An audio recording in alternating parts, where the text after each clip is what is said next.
But to understand what happened in the doctor's office, we need to go back 9 days to a guy who had never left his own country. Lars Mittank was born in 1986 in Berlin, but grew up in Itzehoe, a small, quiet, flat farmland town in northern Germany. He was the kind of guy that everybody liked, but nobody worried about because there was nothing to worry about. He had a long term girlfriend, he worked at the power plant, he showed up on his job, he did his job, and he came home. Almost every evening after work, he drove to his parents' house. His father had recently suffered a stroke, and Lars just helped. He cooked meals, he fixed things around the house, kept his dad company. He didn't make a big deal out of it, he didn't complain, he just showed up. That was the kind of guy Lars Mittank was.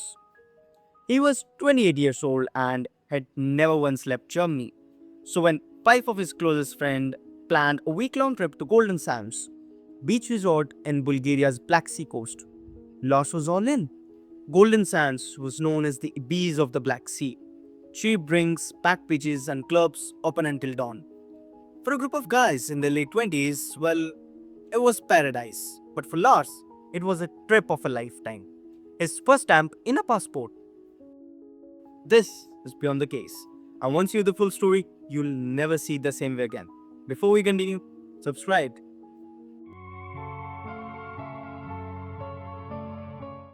They flew out on June 30th, 2014.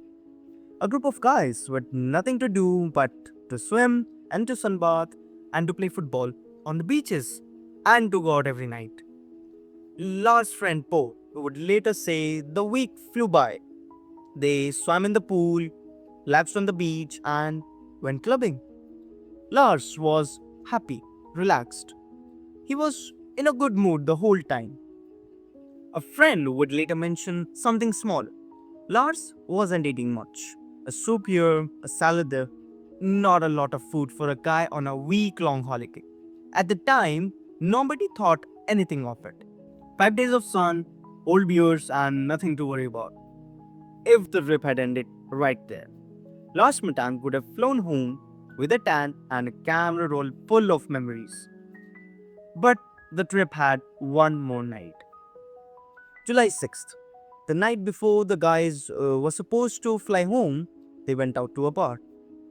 It was summer of 2014 World Cup. Every bar in Bulgaria had a match on every screen. Lars, being a die-hard Werder Bremen fan, got into it with a bunch of Bayern Munich supporters who were from Germany as well. Tourists just like them. What started as a football banter turned into something sharper.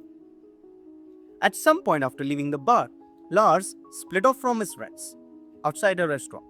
Lars went one way, his friends went another, and that was the last they saw of him that night. Now, what happened with Lars during those missing hours? Nobody knows for certain. The next morning, when they were supposed to fly home, Lars shows up at the resort. He tells his friend that he was jumped. Four men, the same guys from the bar, had hired locals to beat him up. His jaw was swollen, he had a ruptured eardrum. But here's the thing, nobody witnessed the attack. His friends weren't there, and later, when his friends spoke with investigators, their accounts didn't quite line up. Some said it was Bayern fans, some said had locals. But the details kept shifting depending on who was telling the story.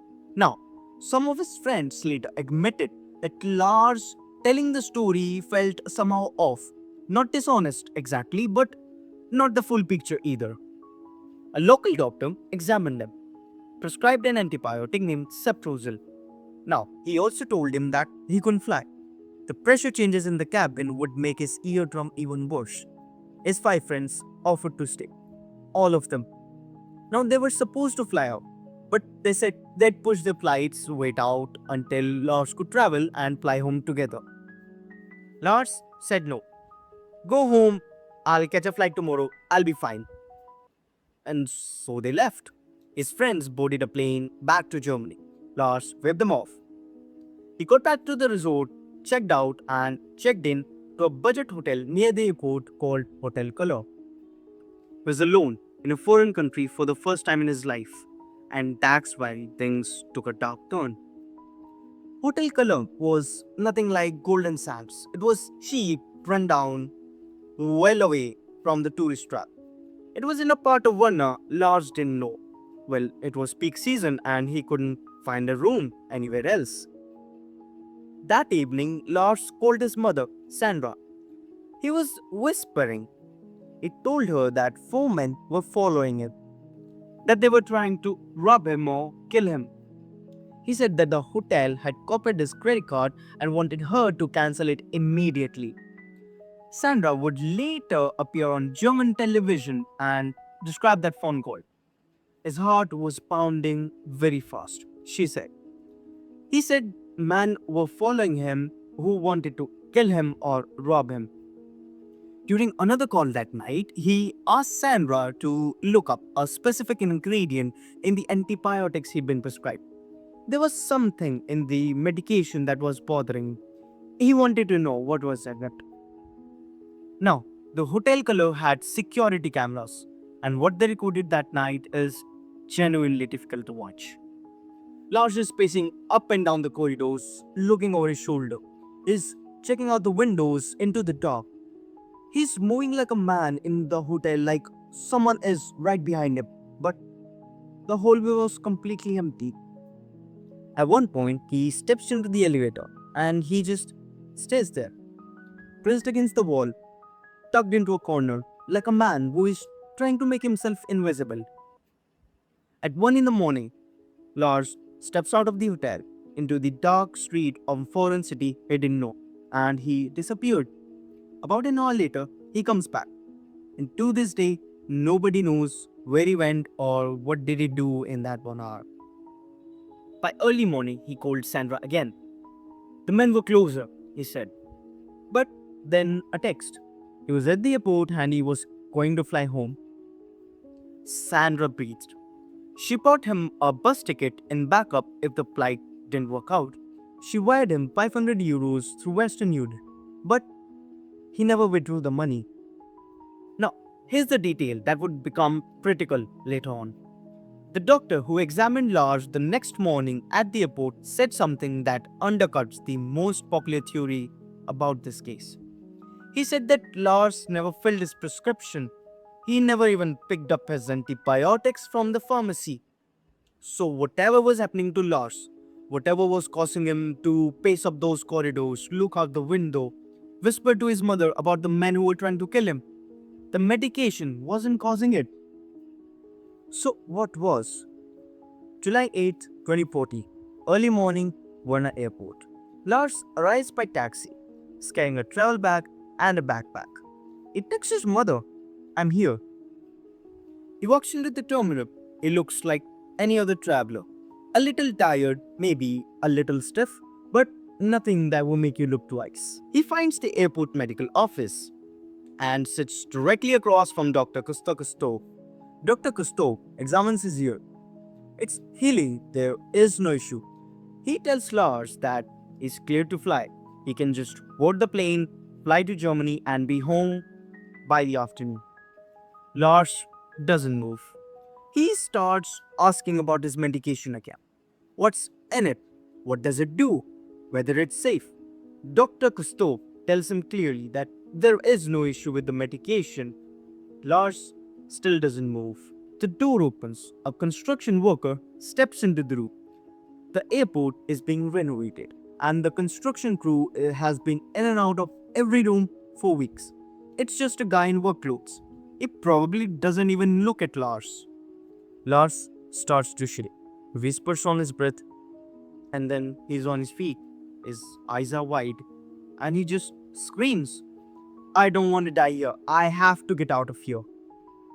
He bolts out of the chair and he runs out of the room. His backpack still on the floor. His wallet, his passport, his identity. Everything there. Everything and anything that connects Lars Mittank to his identity, he just leaves it all on the floor of a doctor's office and runs.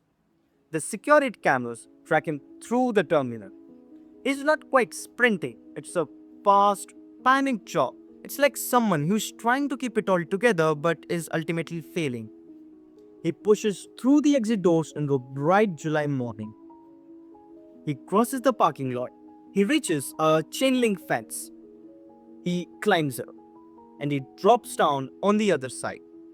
Then, Lars Mittank does something that 16 million people have watched, but none of them can explain.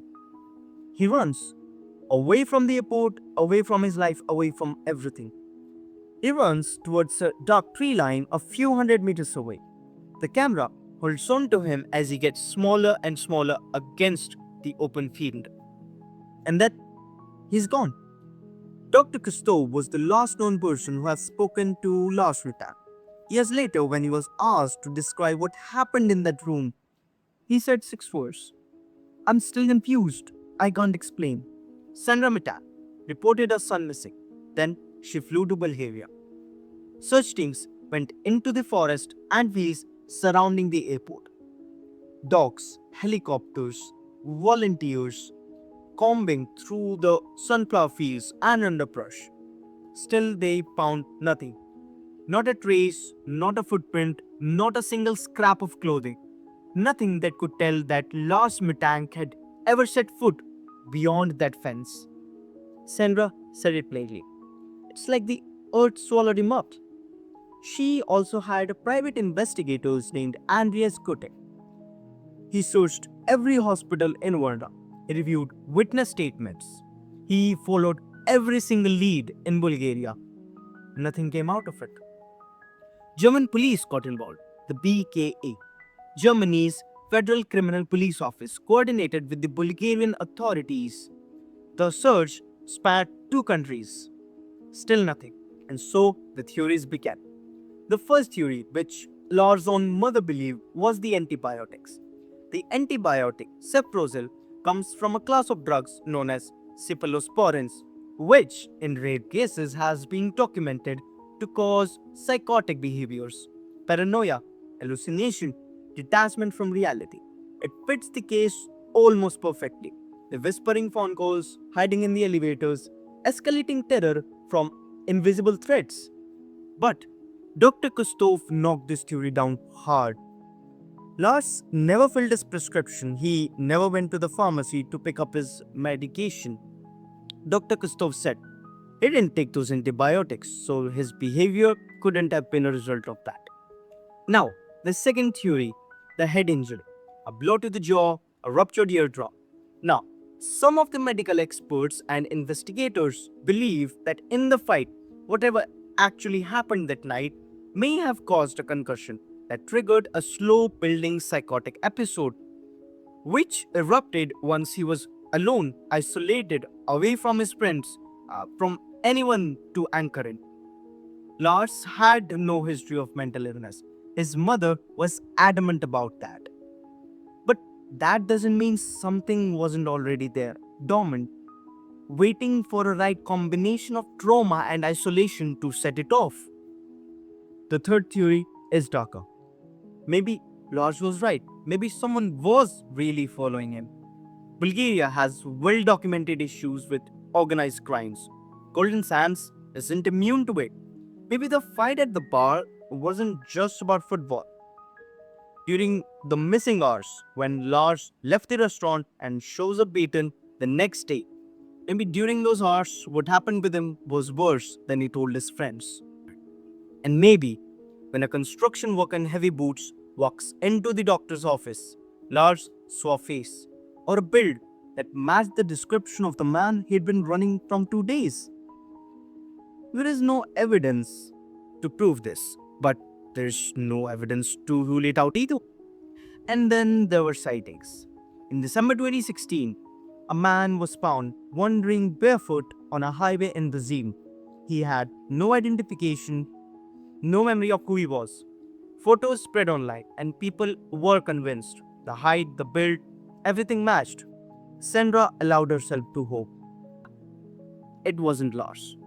The man was identified as Anton Tilipa, a Canadian who had been missing for 5 years. He was eventually reunited with his family. Sandra was heartbroken, but later on she said she was happy that the man was reunited with the ones that love him. In 2019, A German truck driver picked up a hitchhiker between Dresden and Brandenburg. He had long beard, long hair, prominent cheekbones. The driver later mentioned that he looked like an older version of Lars Mittank. He didn't make the connection until later when he saw the case online. Nothing came out of it. Not one sighting from Brazil to Germany to elsewhere across Europe has ever been confirmed. Sandra Mittank never stopped looking for her son. She runs a Facebook page named Find Lars Mittank, which has over 55,000 members. She has appeared on television in both Germany and Bulgaria. She prints thousands of missing person flyers. She follows every lead, no matter how thin, no matter how many times the hope turns out to be someone else. She believes her son is still alive, that the injury or something took his memory. Maybe he's out there somewhere, maybe confused, maybe living a life it doesn't remember choosing. Over 16 million people have watched Lars Mittank run through that parking lot. The footage has been dissected frame by frame on Reddit and podcast. People study his body language, his posture, the look on his face when he's climbing that fence. They zoom in, they zoom out. They're looking for the answer in pixels, but they won't find it there. Because here's what stays with you about this case. When you watch that footage, you will see a man in the grip of absolute and total terror. Whatever Lars Mittank believed was behind him, real or imagined, or something that only he could see, it was real enough to make a man like Lars leave his wallet, his passport, his flight home, his entire identity. Anything that connected to him with his life, he left it all on the floor of a doctor's office and sprinted into the unknown. 20 feet from his gate, hours from his home, and he decided to run away. Lars Mittank was 28 years old. He was on his first trip outside of Germany.